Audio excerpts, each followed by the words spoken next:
Assalamualaikum warahmatullahi wabarakatuh. Salam sehat semuanya. Lanjut membaca Harry Potter tahun pertama, Harry Potter dan Batu Bertuah. Kita kemarin sudah sampai chapter 5. Hari ini kita masuk ke chapter 6, yaitu dengan judul chapternya adalah Perjalanan dari Peron 934. Bulan terakhir Harry bersama keluarga Dursley tidaklah menyenangkan.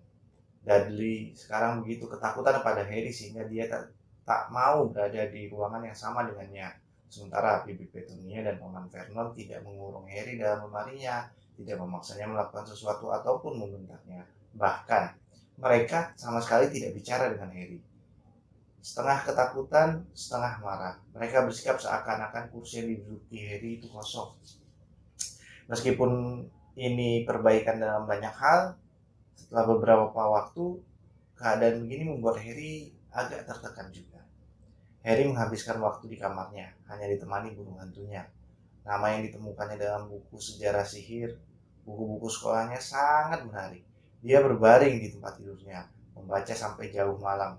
Hedwig terbang keluar masuk jendela sesuka dia. Untunglah Bibi Petunia tidak lagi datang ke kamar Harry, karena Hedwig tidak henti-hentinya membawa bangkai tikus setiap malam sebelum tidur. Harry menandai hari pada sepotong kertas yang ditempel di dinding sampai ke tanggal 1 September. Pada hari terakhir bulan Agustus, dia memutuskan lebih baik bicara dengan paman dan bibinya soal dia harus pergi ke stasiun King Cross hari berikutnya. Maka dia turun ke ruang keluarga, tempat mereka sedang menonton acara kuis di televisi. Harry berdeham untuk memberitahu dia datang, dan Dudley menjerit dan kabur dari ruangan itu. Paman Vernon menggumamkan gerutuan tak jelas untuk menunjukkan dia mendengarkannya. Aku harus ke King Cross besok untuk ke Hogwarts. Paman Vernon gerutu lagi. Apakah aku boleh ikut mobil paman?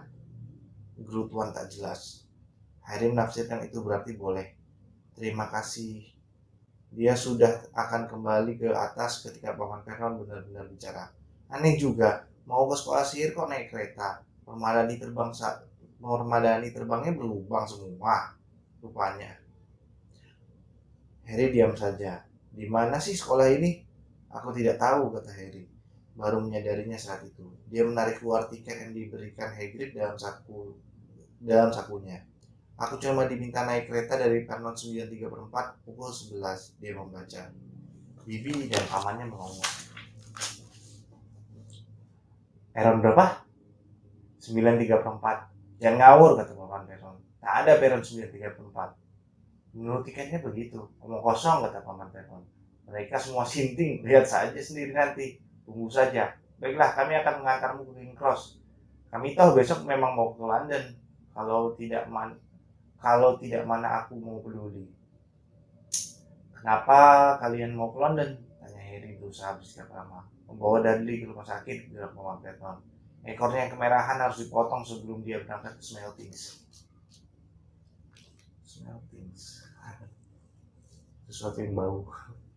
Harry terbangun pukul 5 esok paginya dan terlalu gembira sekaligus tegang sehingga tak bisa tidur lagi. Dia bangun, berarti orang luar juga gitu ya. Kalau terlalu bergembira kayak anak SD, susah tidur tunggu hari esok datang. Dia bangun dan memakai celana jeansnya karena tak mau ke stasiun memakai jubah sihirnya. Dia akan berganti pakaian di kereta saja. Sekali lagi diperiksanya daftar Hogwarts-nya, kalau diperlukannya masih ada yang ketinggalan. Mengecek apakah Hedwig sudah aman terkurung dalam sangkarnya, dan kemudian berjalan mondar-mandir dalam kamarnya, menunggu keluarga Dursley bangun. 2 jam kemudian, koper besar Harry sudah dimasukkan ke dalam mobil keluarga Dursley. Bibi Petunia sudah membujuk Dudley agar mau duduk di sebelah Harry, dan mereka pun berangkat. Mereka tiba di King Cross pukul 10:30. Paman Vernon menjatuhkan koper Harry di atas troli dan mendorongnya ke dalam stasiun. Harry berpendapat Paman Vernon baik sekali sampai Paman Vernon mendadak berhenti di depan deretan peron dengan senyum yang menyebalkan di wajahnya.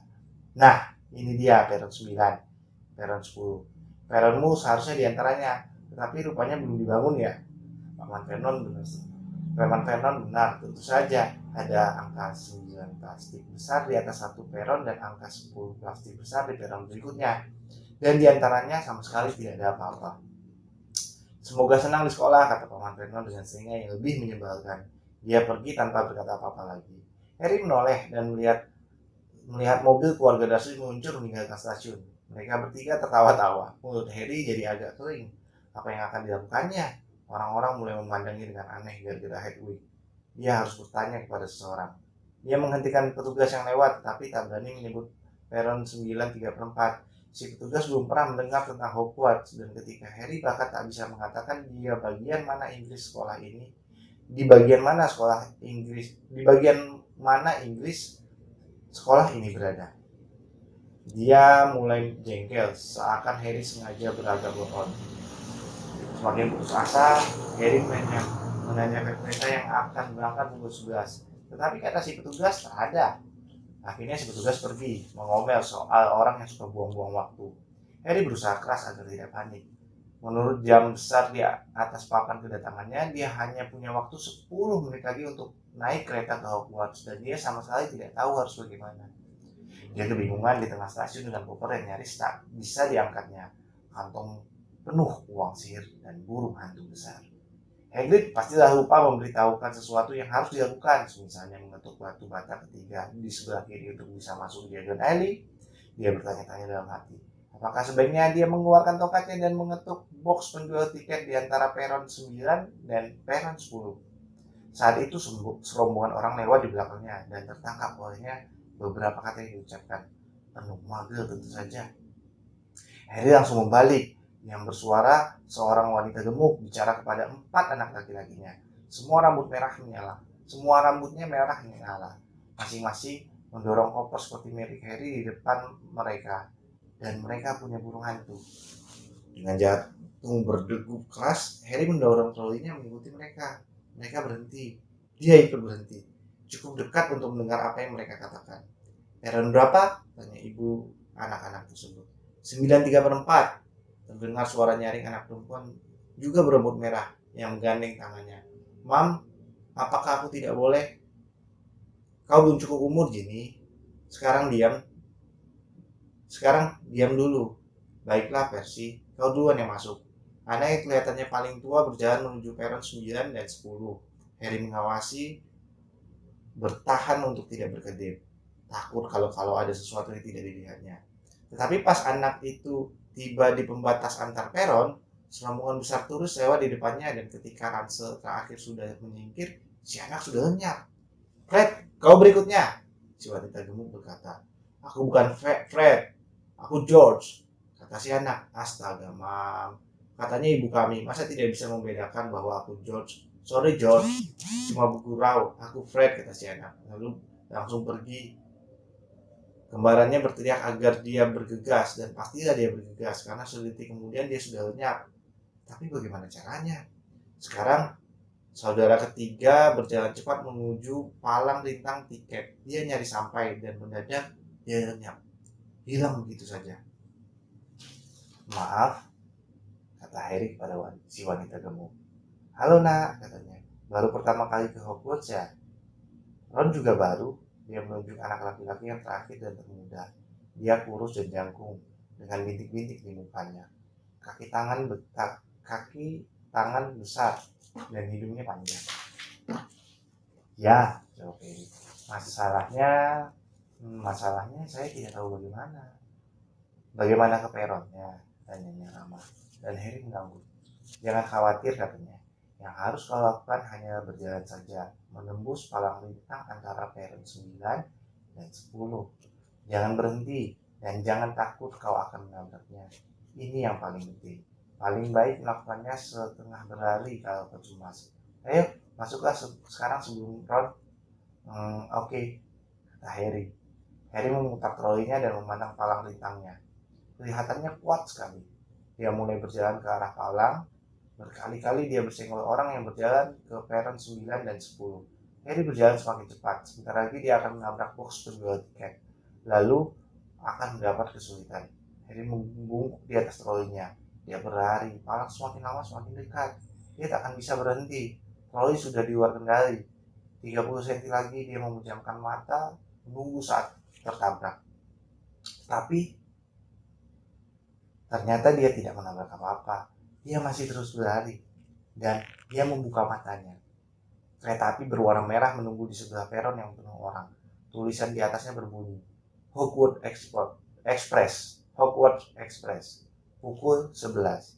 Harry menoleh ke belakang dan melihat gerbang melengkung di tempat yang tadinya tempat box tiket dengan tulisan peron 9/3/4. Dia telah berhasil. Asap lokomotif melayang di atas kepala orang-orang yang ramai mengobrol. Sementara kucing-kucing dalam berbagai warna menyusup di antara kaki mereka. Burung-burung hantu saling bersahutan ditingkahi suara obrolan dan jerit-jerit koper berat yang diseret. Bahkan beberapa gerbong yang di depan sudah penuh anak-anak, beberapa di antaranya menjulurkan tubuh ke luar jendela dan mengobrol dengan keluarga mereka. Yang lain berebut tempat duduk. Harry mendorong trolinya sepanjang peron, mencari tempat duduk yang masih kosong. Dia melewati anak laki-laki berwajah bulat yang sedang berkata, "Nek, kataku hilang lagi."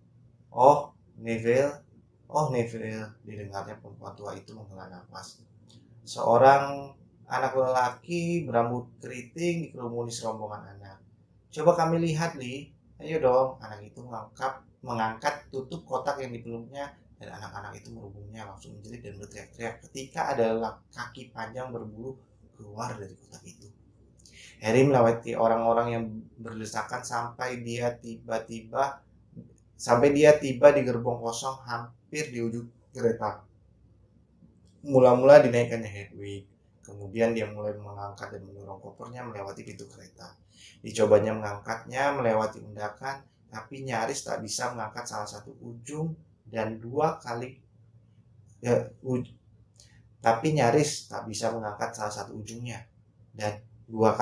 koper itu menjatuhi kakinya. Sakit sekali. Perlu bantuan, ternyata salah satu dari kembar berambut merah yang tadi diikutinya menerobos box tiket. "Ya, tolong dong," jawab Harry tengah. "Hai Fred, sini bantu." Dengan bantuan si kembar, koper Harry akhirnya berhasil ditempatkan di sudut gerbong. "Terima kasih," kata Harry, seraya menyeka rambutnya yang berkeringat dari matanya. "Apa itu?" kata salah satu dari si kembar tiba-tiba menunjuk ke bekas luka Harry yang berbentuk tidak menyambar. "Astaga," kata kembar satunya. "Apakah kau?" "Betul dia," kata kembar yang pertama. "Iya kan?" katanya pada Harry. "Apa? Harry Potter?" si kembar menjawab bersamaan. "Oh iya," kata Harry. "Maksudku, ya, aku Harry Potter." Kedua anak itu melongo memandangnya dan muka Harry menjadi merah. Kemudian betapa leganya dia terdengar suara dari pintu kereta. "Fred, George, kalian di dalam?" "Ya, Mam." Sambil melempar pandangan ke arah Harry, si kembar melompat turun dari kereta. Harry duduk di dekat jendela. Dari situ setengah tersembunyi, dia bisa memandang keluarga berambut merah di peron dan mendengar apa yang mereka ucapkan. Ibu mereka baru saja mengeluarkan sapu tangan. "Ron, hidungmu ada kotoran." Anak laki termuda mencoba menghindarinya, tapi si ibu menjambretnya dan menggosok ujung hidungnya. "Mam, gak usah," dia menggeliat membebaskan dirinya. "Ah, ada apa di ujung hidung si Roni?" kata salah satu dari si kembar. "Diam kau," kata Roni. "Di mana Percy?" tanya ibu mereka. "Itu dia." Anak lelaki tertua muncul. Dia sudah berganti pakaian dengan jubah hitam Hogwarts-nya yang melambai, dan Harry melihat lencana perek berkilat dengan huruf T tersemat di dadanya. "Tidak bisa lama-lama, Mam," katanya. "Aku di depan untuk para prefect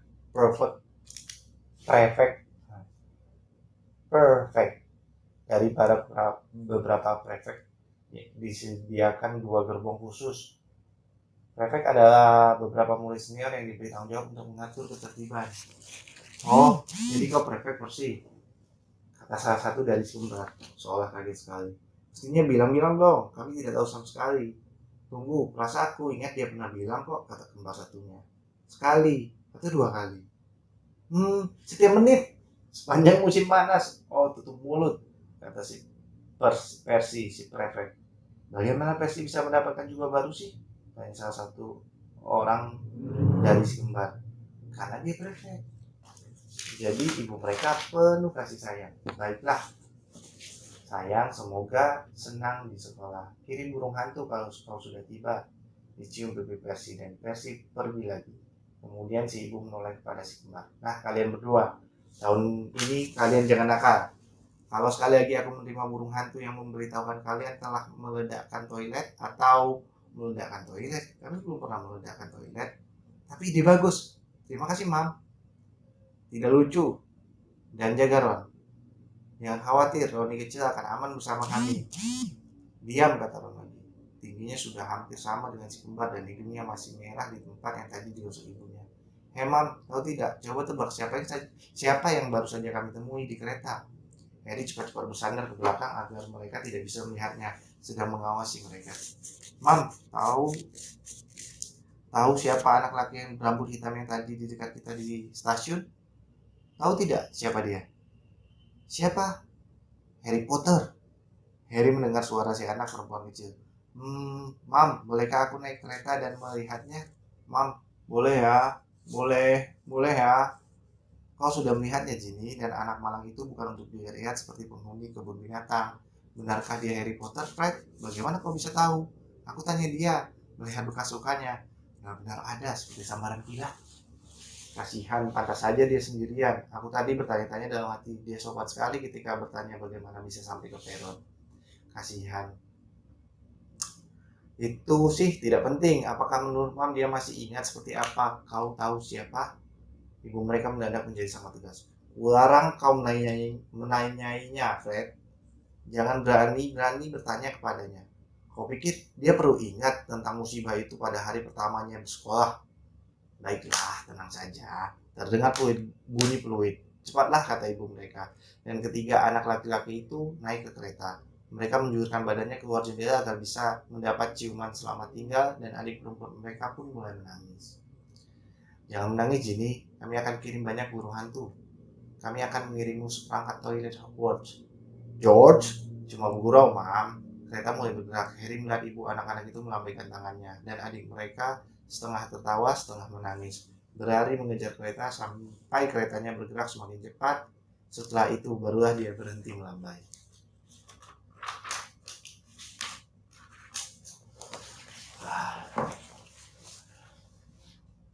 Harry melihat anak perempuan itu, dan ibunya menghilang ketika kereta berbelok. Rumah-rumah seperti berlari melintasi jendela. Harry merasa bergairah sekali. Dia tidak tahu apa yang akan terjadi, tapi pastilah lebih baik daripada yang sedang ditinggalkannya. Pintu kompartemennya bergeser membuka, dan anak laki-laki berambut merah yang termuda masuk. Ada yang duduk di sini, tanya sambil menunjuk tempat duduk di depan Harry. Tempat lain sudah penuh semua. Harry menggeleng dan anak itu duduk. Dia melirik Harry lalu cepat-cepat memandang keluar jendela. Pura-pura tidak melihat Harry. Harry melihat di ujung hidungnya masih ada noda hitam. Hey Ron, si kembar sudah kembali. Dengar, kami akan ke tengah kereta. Lee Jordan punya tarantula raksasa. Baiklah, Harry, kata kembar satunya. Kami belum memperkenalkan diri. Fred dan George Weasley. Dan ini Ron, adik kami. Sampai nanti ya. Dah, kata Harry dan Ron. Si kembar menutup kembali pintu di belakang mereka. Apakah kau benar-benar Harry Potter? Ron menyutup. Harry mengangguk. Oh ya, kukira tadi Fred dan George cuma bergurau, kata Ron. Dan apakah benar-benar ada kau tahu? Dia menunjuk ke dahi Harry. Harry menyibak poninya ke belakang untuk menunjukkan bekas luka. Sambaran kilat Ron terbelalak. Oh enggak ada. Jadi disitulah kau tahu siapa? Ya, Harry. Tapi aku sudah tak ingat lagi. Sama sekali tidak, kata Ron ingin tahu. Ya, aku ingat banyak sisi menariknya, tapi hanya itu saja. Wow, kata Harry. Sama beberapa waktu dia terbelalak memandang Harry. Kemudian seakan baru sadar apa yang dilakukannya, cepat-cepat dia memandang keluar jendela lagi. Apakah semua keluargamu penyihir? Tanya Harry. Yang menganggap Ron sama menariknya seperti Ron menganggap dirinya menarik. Kurasa begitu, kata Ron. Kalau tak salah ada sepupu jauh Mam yang akuntan, tapi kami tak pernah membicarakannya. Kalau begitu pastilah kau sudah banyak tahu tentang sihir. Keluarga Weasley pasti salah satu keluarga tua penyihir yang disebut anak lelaki pucat di Diagon Alley. Kudengar kau tinggal dengan Muggle, kata Ron. Seperti apa mereka? Mengerikan ya. Tidak semua sih, tapi paman dan bibi dan sepupuku mengerikan. Coba kalau aku punya 3 kakak laki-laki penyihir. 5, kata Ron. Entah kenapa dia kelihatan muram. Aku anak ke-6 dalam keluarga kami yang masuk Hogwarts. Bisa dikatakan banyak yang diharapkan dariku. Bill dan Charlie sudah lulus dan meninggalkan Hogwarts. Bill dulu ketua murid dan Charlie kapten Quidditch. Sekarang versi terpilih menjadi prefect. Fred dan George banyak main-main, tetapi nilai mereka bagus-bagus dan semua orang menganggap mereka kocak. Semua orang mengharapkan aku bisa berprestasi sebaik mereka. Tetapi kalaupun aku berhasil, itu bukan hal istimewa karena mereka sudah melakukannya lebih dulu. Kau juga tak akan punya barang baru kalau punya 5 kakak. Jubah dan pakaianku bekas Bill, tongkatku bekas Charlie, dan tikus tua yang dulu milik Percy. Ron merogoh sakunya dan jaket mengeluarkan seekor tikus gemuk abu-abu yang sedang tidur. Namanya Scabbers, dan dia tak berguna sama sekali, katanya tidur dulu. Percy mendapat burung hantu dari ayahku karena terpilih sebagai prefect. Tapi mereka tidak maksudku aku jadi dapat Scabbers. Telinga Ron jadi merah. Rupanya dia berpendapat dia telah berbicara terlalu banyak karena dia kembali memandang keluar jendela. Bagi Harry, tak ada yang salah kalau tidak mampu membeli burung hantu. Lagi pula dia sendiri tak pernah punya uang sepeser pun sampai sebulan yang lalu. Maka dia menceritakan semua kepada Ron bagaimana dia harus memakai pakaian bekas Dudley dan tak pernah mendapatkan hadiah ulang tahun yang pantas. Ini kelihatannya membuat Ron senang. Dan Hagrid memberitahuku, aku tak tahu apa-apa tentang diriku yang penyihir ataupun tentang orang tuaku atau Voldemort. Ron terpekik kaget. Ada apa? Tanya Harry. Kau menyebut nama kau tahu siapa? Kata Ron. Kedengaran shock sekali kagum. Kukira kau berlebih-lebih. Aku tidak mencoba berani atau apa dengan menyebut nama itu, kata Harry. Aku hanya tak pernah tahu nama itu pantang disebut. Tahu kan maksudku? Masih banyak sekali yang harus kupelajari, pasti. Dia menambahkan mengutarakan untuk pertama kalinya sesuatu yang belakangan ini banyak membuatnya cemas. Pasti aku paling bego di kelas. Tidak, banyak orang yang berasal dari keluarga mage dan mereka belajar cukup cepat. Sementara mereka mengobrol, kereta api telah membawa mereka meninggalkan London. Sekarang mereka melewati sawah-sawah penuh sapi dan biri-biri. Selama beberapa waktu mereka diam memandang sawah-sawah dan jalanan berkelebat cepat. Sekitar pukul 12:30 siang terdengar bunyi berkelontang di lorong. Lalu seorang wanita berresung pipi tersenyum membuka pintu mereka dan berkata, "Mau beli sesuatu dari troli, anak-anak?" Harry yang belum sarapan langsung melompat berdiri, tapi telinga Ron jadi merah lagi dan dia bergumam bahwa dia sudah membawa bekal sandwich. Harry keluar dari ke lorong. Harry tak pernah punya uang untuk membeli permen selama tinggal di keluarga Dursley. Dan sekarang, ketika kantongnya penuh uang emas dan perak, dia siap membeli coklat emas bars sebanyak yang dia kuat bawa. Tapi wanita itu tidak punya emas bars. Yang dijualnya ada selai kacang segala rasa, Bartibor, permen karet tiup paling hebat, Drubel, coklat kodok, pastela, bolu kuali, tongkat likor, dan beberapa makanan aneh lagi yang belum pernah dilihat Harry seumur hidupnya. Karena tak ingin ada yang ketinggalan, Harry membeli semuanya dan membayar perempuan itu 11 sikel perak dan 7 nut perunggu. Ron terbelalak melihat Harry membawa semua belanjanya ke dalam kompartemen mereka dan menuangnya di atas tempat duduk kosong. Lapar rupanya. Lapar berat, sahut Harry, sambil menggigit sepotong besar pastel abu. Ron sudah mengeluarkan bungkusan besar dan membukanya. Ada 4 sandwich di dalamnya. Ron membuka satu di antaranya dan berkata, "Mam, selalu lupa. Aku tidak suka kornet." "Tukar saja dengan ini," kata Harry seraya mengulurkan pastel. "Ayo tukar." "Kau tak akan mau roti ini. Sudah kering," kata Ron. "Mam tak punya banyak waktu." Dia menambahkan cepat-cepat. "Maklum, anaknya banyak." "Ayo, pastel ini untukmu," kata Harry yang belum pernah memiliki sesuatu untuk dibagikan atau malahan orang lain yang bisa diajak berbagi. Senang rasanya duduk bersama Ron, makan pastel dan bolu sepanjang jalan. Sandwichnya tergeletak terlupakan. "Apa ini?" Harry bertanya kepada Ron sambil mengangkat satu pak coklat kodok. "Bukan kodok betulan kan?" Dia mulai merasa tak ada lagi yang bisa membuatnya terkejut. "Bukan," kata Ron. Tapi lihat apa kartunya. Aku kurang Agripa. Apa? Oh, tentu saja kau tak tahu. Coklat kodok ada kartu di dalamnya untuk dikoleksi para penyihir. Kartu para penyihir terkenal.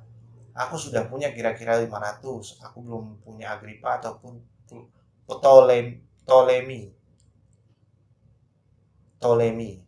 Harry membuka bungkus coklat kodoknya dan mengambil kartunya. Ada foto wajah laki-laki.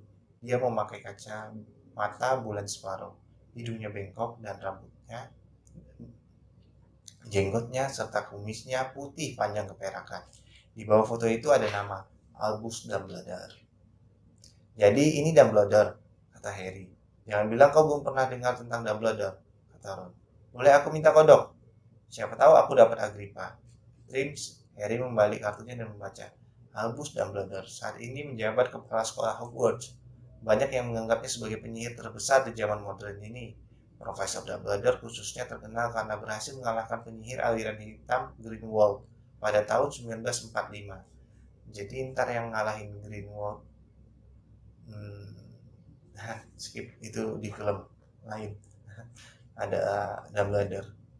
1945. Penemuannya untuk 12 kegunaan darah naga dan karyanya di bidang alkimia yang dikerjakannya bersama mitranya Nicholas Flamel. Profesor Dumbledore menyukai musik, kamar, dan bowling.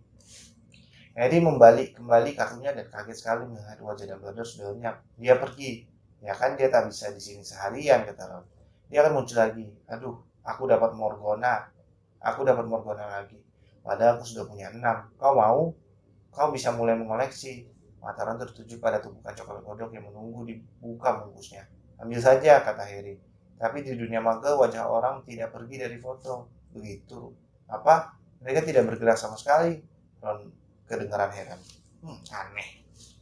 Harry terbelalak ketika Dumbledore muncul lagi di kartu yang dipegangnya dan tersenyum kecil kepadanya. Ron lebih tertarik memakan coklatnya daripada melihat para penyihir terkenal. Tetapi Harry tak bisa mengalihkan pandangannya dari kartu-kartu itu.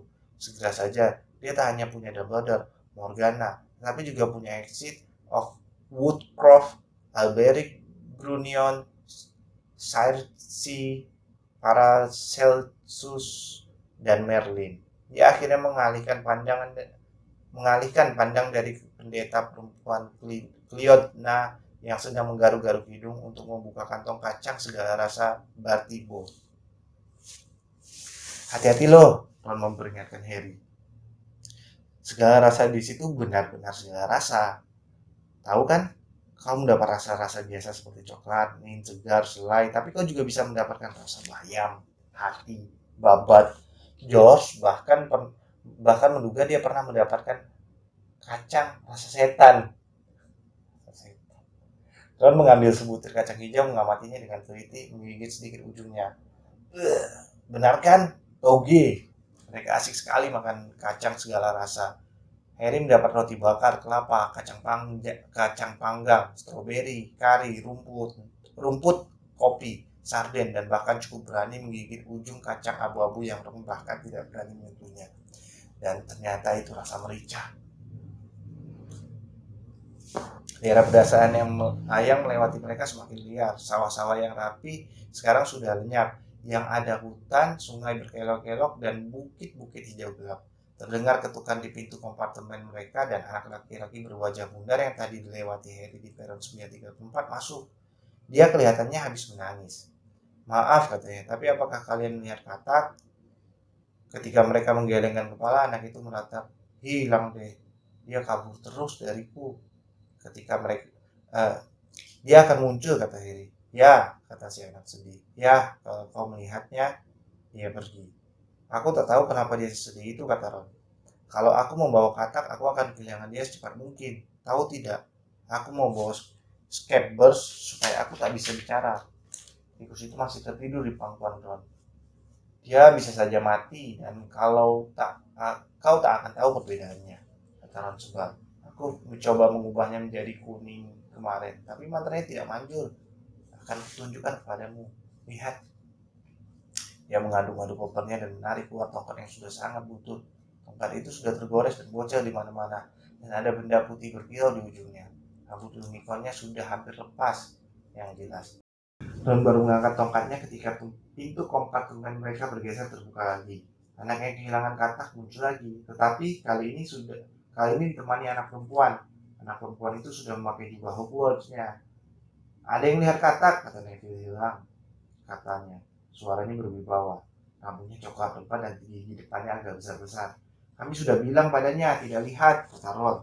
Tetapi anak perempuan itu tidak mendengarkan. Dia malah memandang tongkat di tangan Ron. Oh, kau sedang menyihir ya? Coba lihat. Anak perempuan itu duduk. Ron kelihatannya kaget. Baiklah, Ron berdehem. Cahaya mentari, mentega, kemuning, ubahlah tikus gemuk bodoh ini menjadi kuning. Ron mengayunkan tongkatnya, tapi tak terjadi apa-apa. Scabbers tetap abu-abu dan tetap tidur nyenyak. Kau yakin yang kau ucapkan itu tadi mantra? Tanya si anak perempuan. Tidak begitu manjur ya? Aku sendiri sudah mencoba beberapa mantra sederhana untuk latihan dan semuanya manjur. Tak seorang pun dalam keluarga aku penyihir. Sungguh kejutan besar waktu aku menerima suratku. Tapi aku senang sekali tentu saja. Maksudku, ini kan sekolah sihir. Paling bagus. Begitu yang kudengar. Aku sudah hafal isi semua buku kita. Tentu saja, aku cuma berharap itu cukup. Oh ya, aku Hermione Granger. Granger. Aku Hermione Granger. Kalian siapa? Semua itu dikatakannya dengan sangat cepat. Harry memandang Ron dan langsung lega. Melihat wajahnya yang tercengang, begitu Ron juga belum menghafal semua isi bukunya. Aku Ron Weasley, gumam Ron. Harry Potter, kata Harry. Kau Harry Potter, kata Hermione. Aku tahu segalanya tentang kau. Tentu saja aku membeli beberapa buku lain untuk bacaan tambahan. Dan kau ada di buku sejarah sihir modern dan kejayaan dan keruntuhan sihir hitam, serta peristiwa-peristiwa hebat di dunia sihir abad 20. Astaga, tak tahukah kau, seandainya jadi kau, aku pasti sudah selidiki apa saja tentang diriku, kata Hermione. Apakah kalian tahu kalian akan masuk asrama mana? Aku sudah mencari informasi dan aku berharap aku masuk Gryffindor. Kedengarannya itu paling baik. Kudengar Dumbledore sendiri juga dari sana. Tetapi kurasa Ravenclaw juga tidak terlalu buruk. Tapi sebaiknya kami mencari kataknya itu lagi. Kalian berdua sebaiknya ganti pakaian. Kurasa tak lama lagi kita sampai. Dan dia pergi mengajak si anak yang kehilangan katak.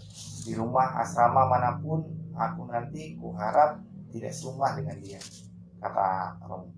Dilemparnya kembali tongkatnya ke dalam koper. Tongkat bego dikasih George. Pasti deh, dia tahu tak akan manjur. Dia seramah mana kakakmu, kata Harry. Gryffindor, kata Ron. Kemuraman menyelimuti wajahnya lagi. Mom and Dad juga di situ. Aku tak tahu apa yang akan dikatakan mereka kalau aku tidak bisa masuk itu. Kurasa Ravenclaw tidak terlalu buruk, tetapi bayangkan kalau mereka menempatkan aku di Slytherin. Maksudku, kau tahu siapa dulu di asrama itu? Kau tahu siapa dulu di asrama itu? Iya, kata Ron. Dia ternyenyak kembali di tempat duduknya, kelihatan tertekan. Ron, ujung kumis Scabbers warnanya lebih muda ya? Kata Harry berusaha mengalihkan pikiran Ron dari asrama-asrama. Apa yang dilakukan kedua kakakmu yang sudah meninggalkan Hogwarts? Harry bertanya-tanya dalam hati. Apa yang dilakukan penyihir setelah sekolahnya selesai? Cari di rumahnya mempelajari tentang naga dan Bill di Afrika melakukan sesuatu untuk Gringotts. Kata Ron. Kau sudah dengar tentang Gringotts?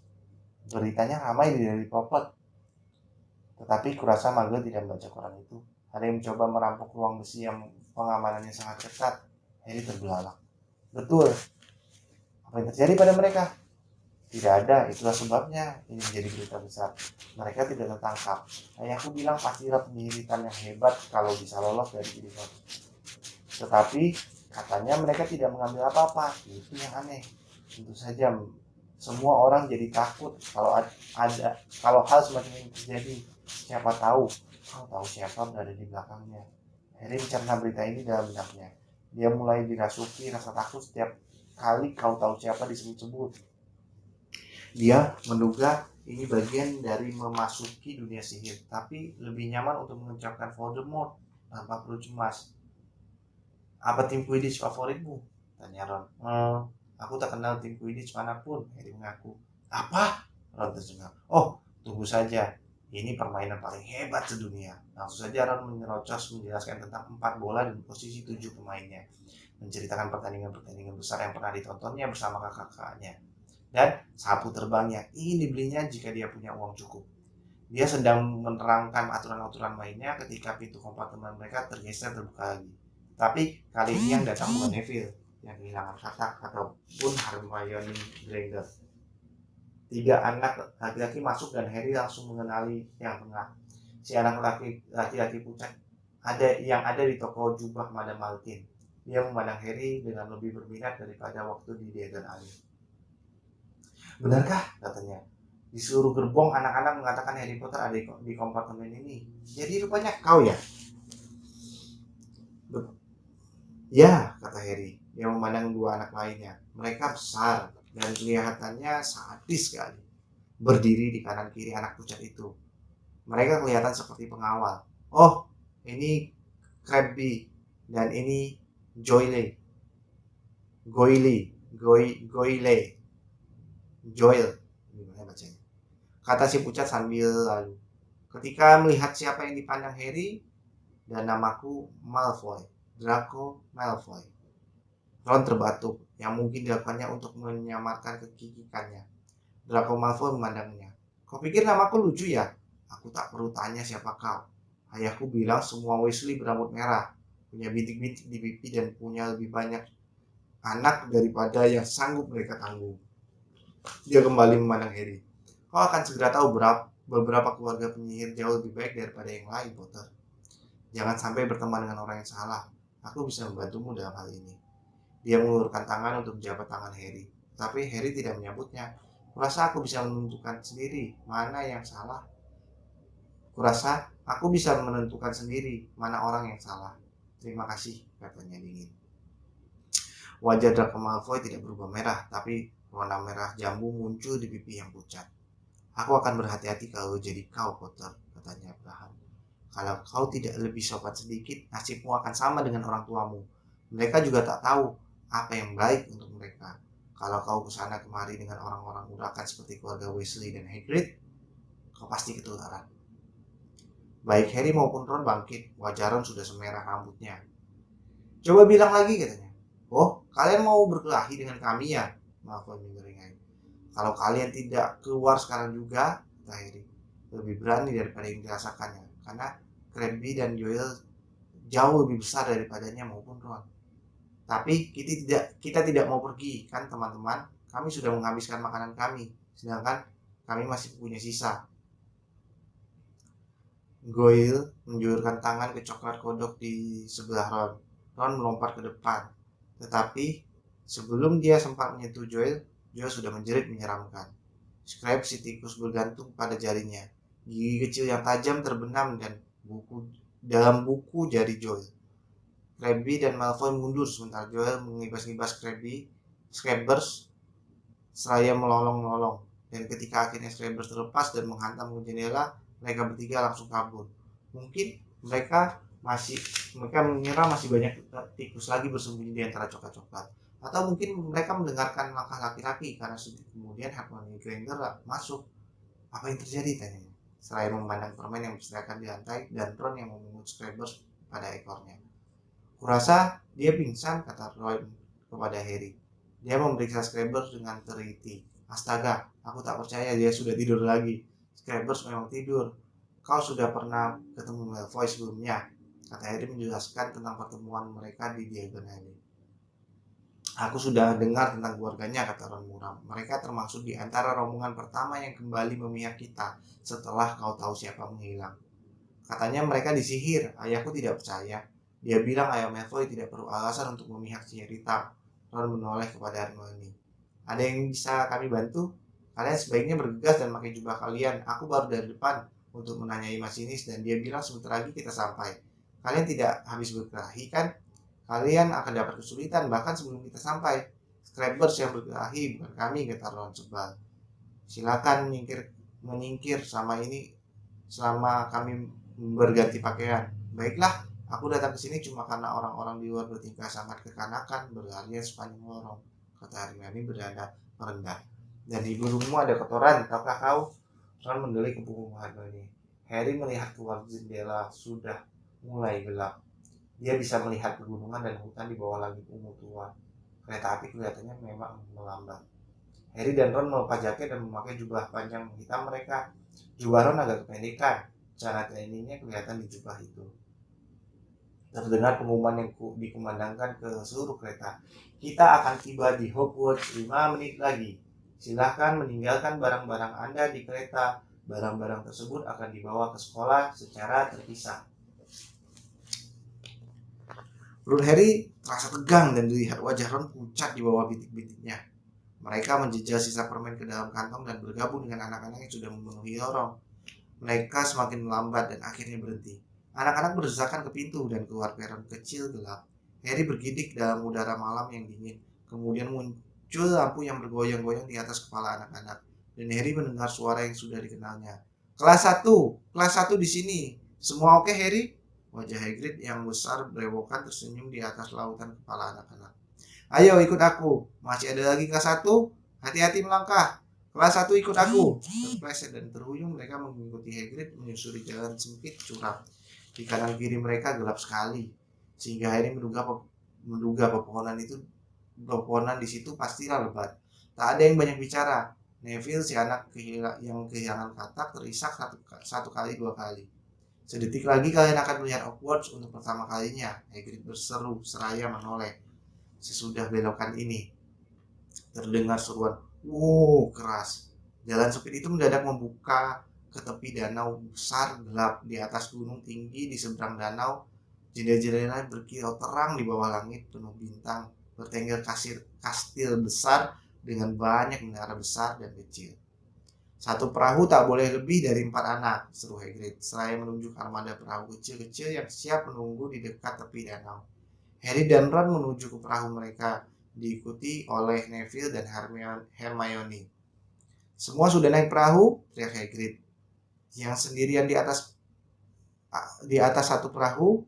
Baik kalau begitu, berangkat. Dan armada perahu kecil-kecil serentak meluncur di atas permukaan danau yang selicin kaca. Semua diam, memandang kastil besar di atas. Kastil itu menjulang tinggi di atas mereka, sementara mereka semakin dekat ke bukit karang tempatnya berdiri. Tundukkan kepala, teriak Hagrid. Seketika deretan pertama perahu tiba di bukit karang. Mereka semua menundukkan kepala, dan perahu-perahu kecil itu membawa mereka melewati tirai sulur yang menyembunyikan lubang-lubang menganga di dinding bukit. Mereka dibawa melewati lorong gelap yang rupanya berada persis di bawah kastil. Sampai mereka tiba di semacam pelabuhan di bawah tanah, mereka naik ke daratan berbatu karang dan berkerikil.